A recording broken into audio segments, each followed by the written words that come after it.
Hello and welcome to the YouTube channel for Catch. My name is Sam and I'm the founder and lead coach here at Catch. Unshakable confidence is the key to getting everything that you want in life and dating. So on this channel we talk about everything to do with confidence, mindset and how to implement that into your dating and relationship life.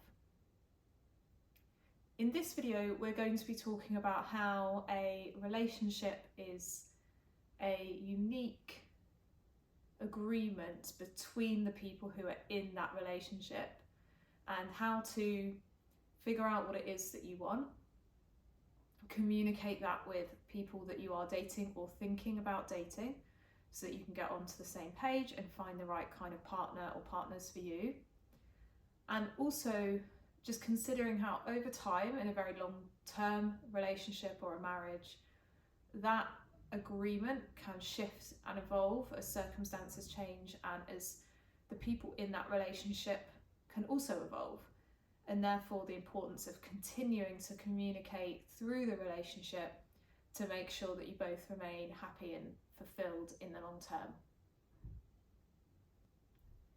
If you want to work with us in any way or you're interested in learning more about Catch, all that information is in the description box below.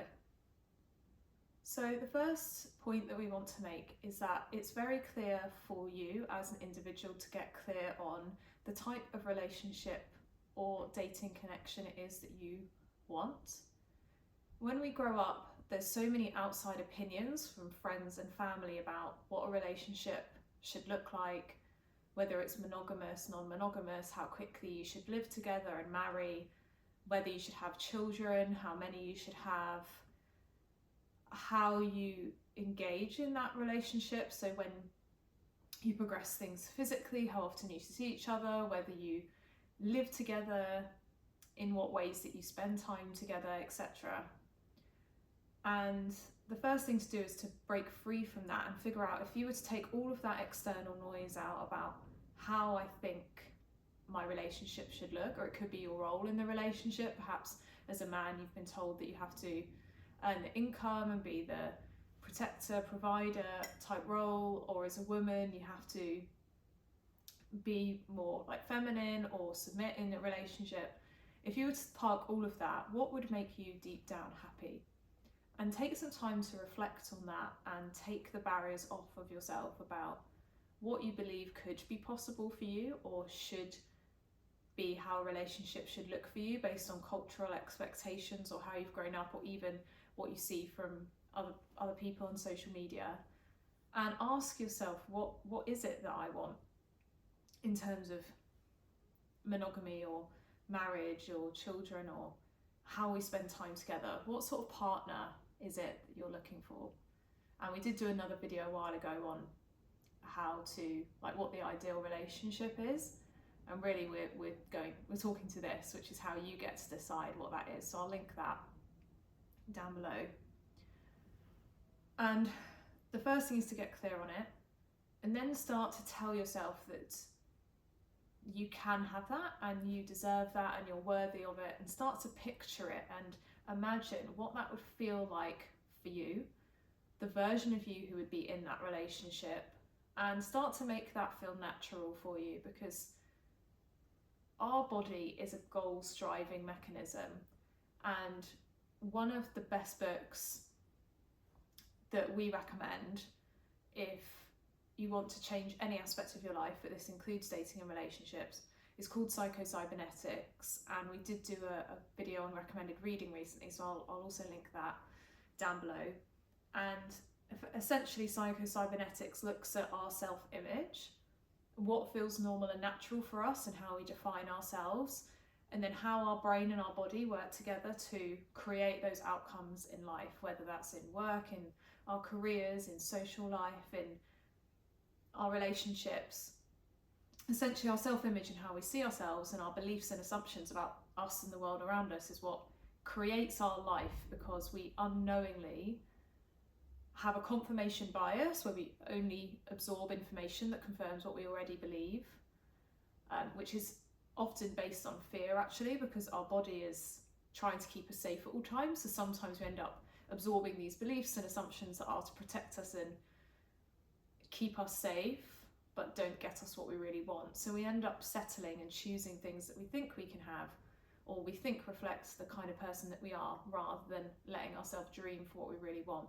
So by first releasing those limits that we put on ourselves, getting clear on the relationship we want and actually writing that down and getting clear on the version of us in that relationship and picturing it, visualizing it, daydreaming about it, it helps that goals-driving mechanism in our body lean towards that and start to create that, and subconsciously look for partners that would fit the kind of relationship we want, create dynamics that are similar to the relationship that we've been visualizing and picturing, and also helps us to show up as that version of ourselves in that dream relationship that we want.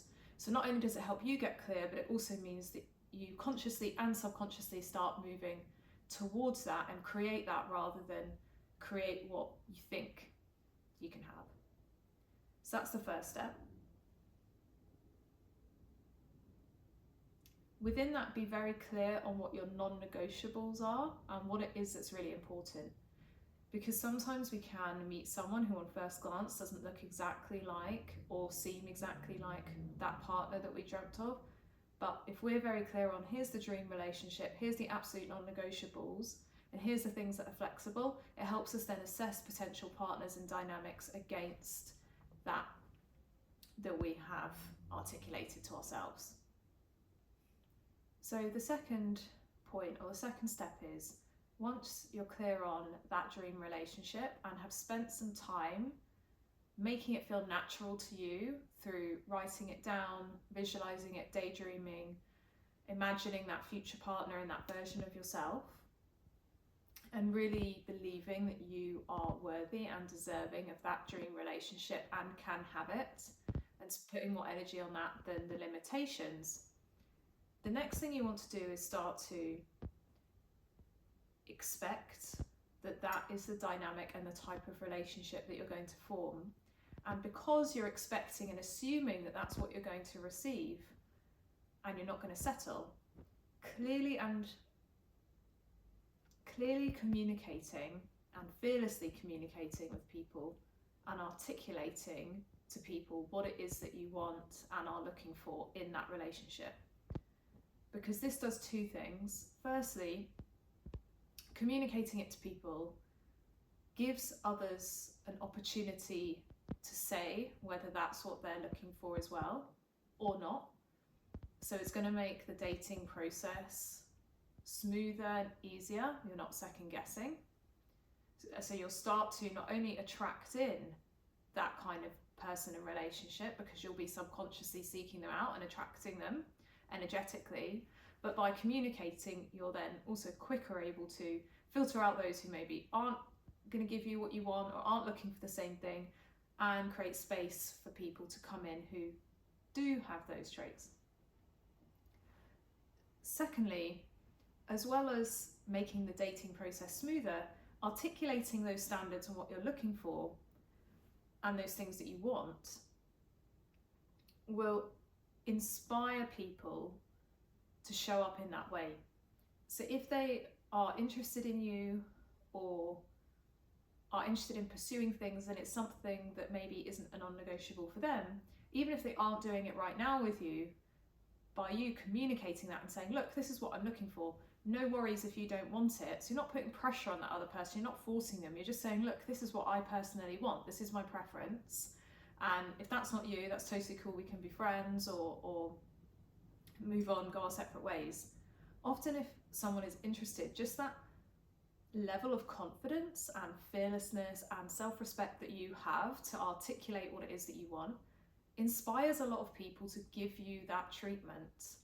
And they want to, like, as people, we want to make each other happy, we want to create connections, we want to be happy ourselves and make the other person happy. So if it's something that we feel like we can, either we might want it anyway, or it might be something that we're willing to compromise on, those other people will likely shift how they show up for you. So it creates respect for you and what you're looking for from the other person, because you're showing that respect to yourself and what you want, and you're also showing enough respect and care for them to articulate clearly what it is that you're looking for. So you're not wasting your own time and you're not wasting their time. But having those standards and having those expectations and being clear what you want is actually a very attractive quality, because it's showing that you have that, as I mentioned, that self-respect and that self-worth, and you believe that you can have it, and that inspires people to respond in a certain way. And that's why having those standards, having those boundaries and articulating them is so important, because we can change dynamics and create brilliant dynamics, but it depends on having two healthy people coming together, knowing their worth, knowing what they want and expecting that and not settling for any less. And that's when we develop that mutual respect and care for one another and show up as the best version of ourselves. And it's actually a very empowering thing for the other person and for you, because if someone has high expectations of you or you of them, but without forcing them, it really inspires them to be the best version of themselves and vice versa. But obviously we just have to make sure that that approach is balanced and we're not going into, well, you have to act like this, or I'm not going to be with you. It's not an element of forcing, it's saying this is what I want and it's fine to be friends, rather than you have to act this way. The other thing is, if you continue to, or start by communicating early on some of those things that you expect and you want from a relationship, it also creates a pattern early on of healthy communication between you and someone who is a potential partner or a partner. It means that you and that other person, or other people I should say, if you're into non-monogamy, can get on the same page about what it is that you each want and what a relationship that is going to be fulfilling for both of you could look like. And you'll get very clear with each other about, these are our non-negotiables, but here's the things where we can compromise. And it saves, by having that communication up front, it sets up a healthy dynamic and it saves future issues occurring. So for example, as well as talking about the big things like children and marriage, etc., and those expectations, it's also useful to talk about what is, like, how you would approach a relationship in other more detailed ways. So for example, would you consider flirting with someone else or messaging someone else cheating or not? Because for some people the assumption is it's only if it becomes physical or there's intent there. But for others, you know, commenting on an Instagram post of someone who is attractive, or commenting on a friend versus a stranger on the internet, they have different connotations. So getting clear on, you know, if we're going to be in an exclusive relationship, what does that look like for both of us and what are our boundaries? Or similarly, finances is another important topic. So would you expect to merge your finances as you got more serious? Would you expect to keep independent finances? And if you were to have kids, what would you both expect that to look like? Would you expect one person to stay at home or both to work?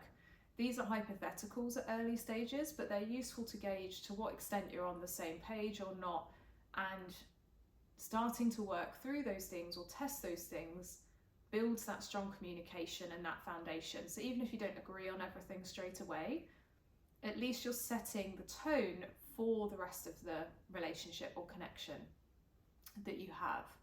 And that then again continues to build positively as you move forward and are able to communicate openly and with trust.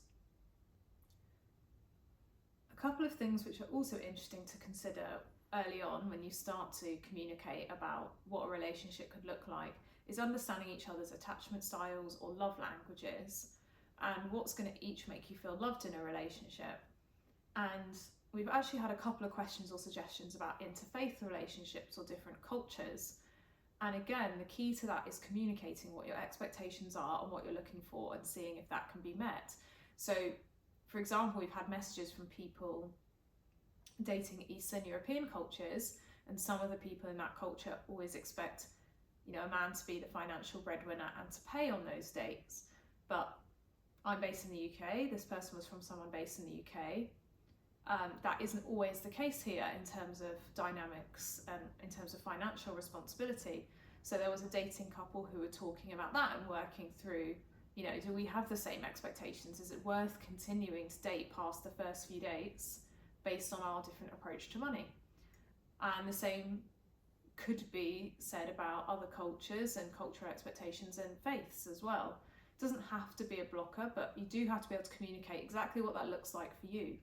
Even within, you know, the Christian faith, for example, there's 100 different denominations or ways of approaching Christianity. So get clear on, if you want to have faith as part of your relationship and your marriage and bringing up children, exactly what that means for you. Does it mean church every Sunday? Does it just mean church on special occasions? Does it mean praying every day around dinner? Get clear on that and have those conversations early on. And the reason that we suggest that, so many videos talk about the importance of communication, but what do we really mean by communication? What does good communication mean? And this is why we're trying to bring to life some specific examples, because so much goes unsaid in relationships and early dating especially, and that can result in confusion, uncertainty between people, insecurity, or even assuming the other person isn't interested or doesn't have the same values as you, just because of things that you haven't actually ever expressed to each other in words and therefore had a conversation about. And if that person knew that it would upset you or that's something that you wanted, they'd probably want to give that to you. They just don't know right now. They've maybe been brought up in a different way, see things in a different way, and therefore accidentally do things that upset you or make you feel a certain way.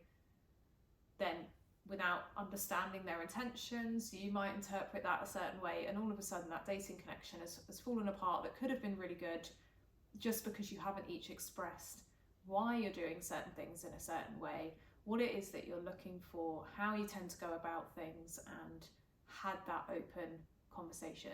So that's what we mean about good communication. It's all those times that you're assuming something based on a behavior that's coming from another person or even from yourself. Sometimes we act in a certain way without understanding what belief or assumption is driving that behavior. So start to interrogate within yourself what's causing you to approach things in certain ways, and communicate that to the other person. And assume the best, assume that they're trying to make you happy and that you're both coming from a good place in that communication. So you're showing that trust, you're showing that you're assuming the best, and you're not necessarily judging them. You're just trying to understand where they're coming from and share where you're coming from and figure out where this could go together.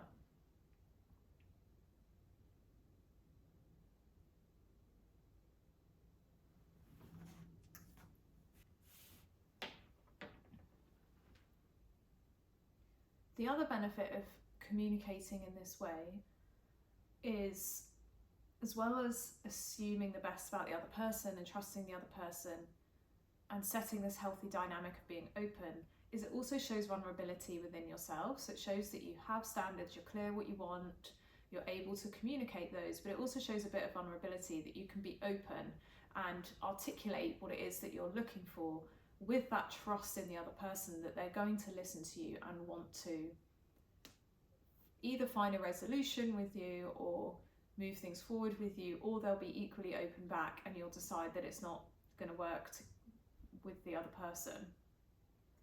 So by assuming the best about them and showing that you're being vulnerable, it creates that connection that is needed as a good foundation for a relationship.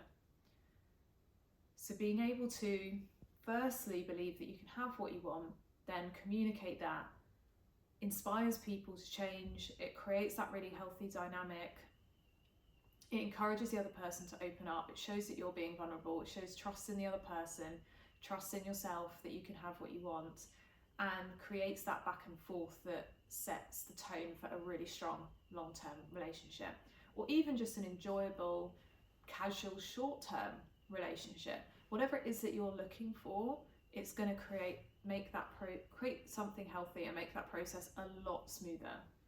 Because if we're not communicating, we're either assuming something about the other person, or we're squashing down things that we want. And also that by self-sacrificing and having a lack of boundaries, other people can sense that, and if you don't respect yourself enough or trust yourself enough to communicate what you want, other people will sense that and start to push some of those boundaries subconsciously. So it will help in so many areas of life, as well as dating and relationships. And I want to just give a little personal example to bring this to life. So when I was at university, there was someone who I was dating, and we were getting on really well, speaking a lot. We'd actually met working together, and after we had been speaking for a while and gone on a few dates, etc., I remember there was one day that I was unwell. So I said, actually, there was a work social, but I said, no, I'm going to stay in, I'm not going to attend. And the person I was dating said, look, do you want me to bring you round some food to make you feel better? And at first I said, no, it's fine. But then he sort of offered a few more times. He was like, I want to see you. So I thought, okay, that's nice. So he brought round the food and stayed over. And nothing had actually happened at that point because I wasn't well. And the next morning I had work and he had school. So we both left in the morning, but he left before me. And he ended up taking a picture of my front door and sent it to a few other people that we work with. Bearing in mind we were very young, we were like 20, 21. A few of the people that we worked with in the job that we'd met at, saying, oh, guess where I stayed last night? And people had known that we were dating, so they guessed quite quickly that he'd stayed with me. And the thing is, at that point I was quite a private person, so I don't really like to reveal too much about myself, especially in a dating situation. And I already felt slightly uncomfortable that I was dating someone from work, and even though it was a university job, it was still important to me that I took that job seriously. And so I was worried about how it looked that I was dating someone else from work, as it was. And then for him to send that picture, for me it felt like it gave people access and they knew what was going on with us, which I wasn't thrilled about. And also it gave the impression that our relationship had progressed in a way that it hadn't at that point, which again wasn't necessarily a problem, but I just didn't like the idea that people would make assumptions about our relationship that was or wasn't true. And I remember after that happened, I had a conversation with him, and I found out that he'd sent the picture because he told me it wasn't like a secret. And I spent a few days thinking about it, and then we were talking about meeting up again. I said, oh, actually I'm starting to get a bit concerned about the overlap between work and personal, and the fact that people know what's going on with us, and it's making me hesitant to move forward. And I particularly didn't like that you sent this picture, and it's because I'm a private person. He didn't necessarily do anything wrong. So I said that to him. I said, look, you didn't necessarily do anything wrong. I just didn't personally like it. It's not the kind of dynamic I want. I like to keep things more private, especially when it comes to my personal life, and especially because we're at work together. And what was interesting was, because I was saying that from a calm place, I was communicating it fearlessly, I was saying what I wanted, and I wasn't having a go at him for what he had done or admonishing him for what he had done. And I wasn't judging him, but I was just saying, this is my personal preference. And straight away he apologised and said, oh no, I want to continue things and I'm really sorry and I won't do that in the future. And then we were able to resolve things, and we actually stayed together for quite a few years after that. And I think part of the reason was because we worked together, it forced us to have very good communication so that it didn't make work awkward, whether it worked out between us or not. So that's just a small example of where early on in dating you can have those fearless conversations, set a boundary, say what's important for you in a clear way that's non-judgmental, non-argumentative, and it actually creates a really positive outcome for the both of you, even though I think some people would be hesitant to communicate that because it could be perceived as negative. It's just something to think about.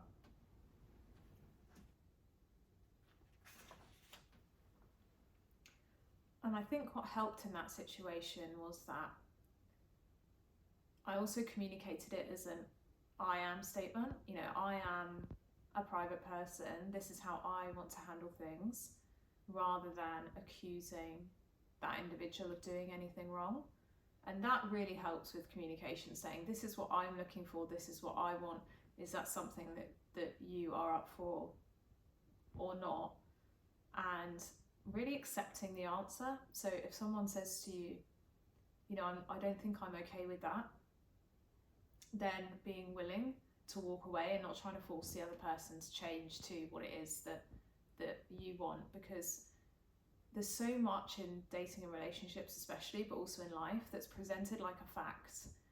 But the truth is, that isn't the only way that things can happen. It doesn't have to be a fact. It's just what those two individuals want and whether they can compromise. And if any sort of relationship that you want, there's going to be an example in the world where that is happening and it's possible. People in polyamorous relationships, people with multiple wives, multiple husbands, people who have stayed together their whole lives not being married, people staying together not having children, or just any couples living separately, or couples traveling the world living in a van. There's any dynamic that you can think of between a relationship, there is someone in the world that has it, and you should be able to do what's right for you, not take all of the rules that are imposed by society or religion as this is what I have to do, but be able to have the kind of relationship that you want. And sometimes that means not getting approval from everybody in your life, but it's worth it if you get to do what makes you happy and fulfilled. And if you look back on your life, you know that you did everything that you could to have the life of your dreams. And it's funny how sometimes if we look for others' approval, they won't necessarily ever be happy or respect us for our decisions. But sometimes people come around to what it is that we want just by us being firm and saying, no, this is what I want, this is what I'm doing, whether you're on the bus or on board or not, this is what I'm going for. And more often than not, when you decide that's what you're getting, believe you're worthy of it, believe you're going to get it regardless of what anyone else says, that's when everybody suddenly gets on board with it. So you need to make the decision first and understand that you can have this unique type of relationship that you want. And that unique relationship could be an extremely traditional relationship dynamic, but it's the most important thing is being clear what you want and believing you can have it, and then communicating in a way that finds the people that want that and compromising to get to that dream relationship. No one else has to understand why you want something or what it is that you want or agree with it. It's up to you. Don't settle. Okay, so for the last bit of this video, and I mentioned this at the start, we're going to talk about how a relationship can evolve over time. So that unique agreement that you once had can evolve over time because circumstances change. When you're with someone, incomes can go up and down, dynamics with family can change. There might be periods you need to live in different locations because of specific responsibilities, or it might be that once kids come, the dynamic needs to shift in terms of who has what role in the relationship, how often you spend time together, how you communicate. So continuing to communicate and have check-ins regularly, even if they're programmed, so you sit down as a couple once a week or once a month and just say, what this week made you feel really loved by me, or made me feel really loved, or what this week upset me, and talking about that, because sometimes what upsets us is an insecurity, sometimes it's an action by someone else, sometimes it's other external factors, but just having that communication and continuing to check in means that the relationship can evolve, because just because you've had a dynamic at one point doesn't mean that will work forever. So for example, it might be when you got together that both partners worked and shared the domestic chores, and that worked for a while. However, later on in the relationship, one partner might need to stay at home, or both partners go part-time, in order to balance childcare responsibilities, and therefore you need to be recontracting, for want of a better word, again and again as circumstances change, and also people just evolve. So similarly, there might be people who really wanted that traditional marriage growing up, are in that marriage for several years, and then decide that they want something different for their life, and that is completely okay. And it might be difficult as a partner, it might be triggering, it might be difficult. You might think, oh, we agreed one thing and it's changed, but the fact is people change over time, and so do you. So having that empathy, just trying to accept and listen to what the other person is communicating and work on the solution rather than getting stuck in the problem, and jointly working on that solution, will create that trust and harmony in a long-term way. And also means that if you change your mind in the future, or you want something different, or you want to do something, you're giving that freedom to each other to evolve, which will create a long-term relationship, because nothing stays exactly the same forever. So a couple of things just to think about as you do embark on creating that specific relationship that's right for you, and communicating and continue to communicate throughout. One is to try and accept what the other person is telling you. So what I just said there, listen to understand rather than judge or change their mind. And even though it might bring up feelings of defensiveness, or, oh, am I doing something wrong because this person is asking for something from me, try and put what they're asking for above that defensiveness.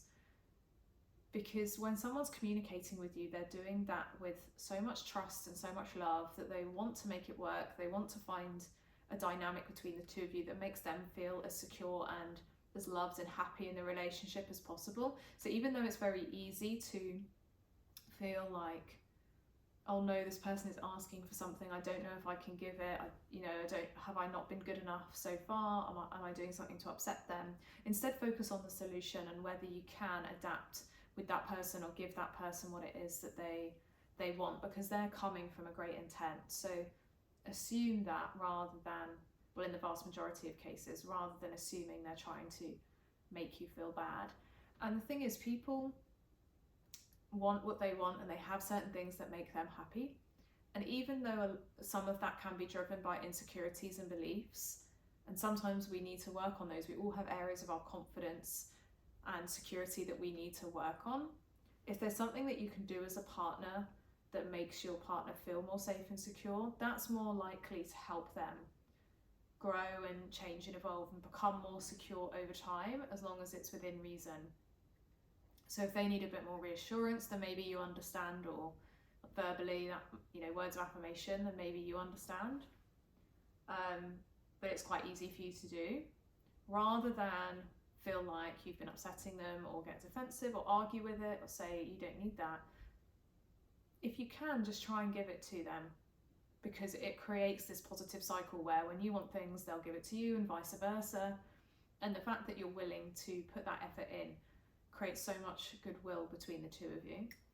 So the first, as I say, thing to think about is try and accept what the other person is saying and give it to them if you can, because otherwise they'll feel they could feel unprioritized, unloved, and eventually they'll want that thing they're asking for, whether that's words of affirmation. And if you aren't able to make small changes now, it will become a bigger problem later, and might even result in big problems or breakup of the relationship. So when you're communicating, just assume the best and good intent from them. And the second is always on the flip side of this, and it's about really having that self-awareness to understand where you're coming from. Consider your insecurities and what feels reasonable to ask from somebody or to give to somebody, versus what might be a lack of trust. So for example, I mentioned earlier flirting, whether flirting with someone else harmlessly would be considered cheating, and for some people it would, for some people it wouldn't. So getting clear on that. However, there are some people who feel like having platonic friendships with a person of the type that you date. So for example, if you are a straight man and you date women and you're in a relationship, having other female friends that you spend time with, that for a lot of people comes from a place of insecurity and feeling like, well, if that person is around the type of groups that they date, they're more likely to cheat or stray or be tempted to cheat, when that person could be incredibly loyal.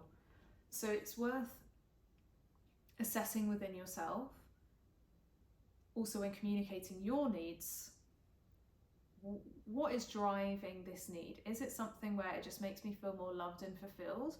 Or is it about control or wanting to dampen an insecurity that I have, which actually could really affect our relationship in the long term? And therefore, it might still be worth communicating it and saying, I feel insecure when you go out with people who are women in that example, or who are similar to me, or spend time alone with them. Can we figure out a solution together? But completely banning having any relationship with someone of the opposite sex probably isn't a long-term solution that's viable. So it's worth interrogating within yourself without judgment, where is that coming from, and what can I do either within myself or in other ways in the relationship that are going to make me feel more secure? And actually, is it about those friendships with the opposite sex, or is it about other challenges that I have within myself, maybe past hurts or pain, or that other behaviours that I've noticed in my partner that are making me feel insecure? And would that person changing that, so say, not spending time with people of the opposite sex, is that going to resolve that insecurity or not? Because people that have a lot of insecurity or low self-worth, they can ask their partner to make several of those changes, and even if they implement them all, their partner may not be happy because their life feels very restricted, but also it might not make you feel better, because if we're not feeling good within ourselves, those wants and needs might come from something much bigger, and so just changing that behaviour might not fix that issue. And a good way to determine that is get to a calm and centered place and see if, when you're calm and centered and you're feeling good within yourself generally, maybe you've meditated or had a calm moment to yourself and you reflected on it for several days, is that still something that you really want? And as I say, ask yourself that question: what is it that's driving this? What about this would make me feel better? And would that be the end of it if it was this? Because for a romantic connection to flourish, there does have to be an amount of trust that exists there. And we all need to do the internal work to get ourselves to a healthy enough place and feel enough internal love that we can share that love with somebody else. And we did do another video on that, so again, I'll link all the videos I've mentioned down below. So hopefully that video was helpful. Hopefully it gave you some confidence to go after and get clear on the exact relationship you want and design that in a way that makes you and your partner or partners happy without worrying about what anyone else thinks. Hopefully there were some useful tips for what good communication looks like in there and how to go about communicating, and not just communicating with your partner but with yourself, to understand why, where certain preferences are coming from and why you desire certain things, and figure out whether they're healthy or not. And let me know how you get on, or if you used any of these techniques, how have you found it in past dating and exclusive relationships? What's worked or not worked for you? Would love to hear down below. So thank you for liking, sharing, commenting and subscribing, and we'll see you in the next one. Thanks, bye.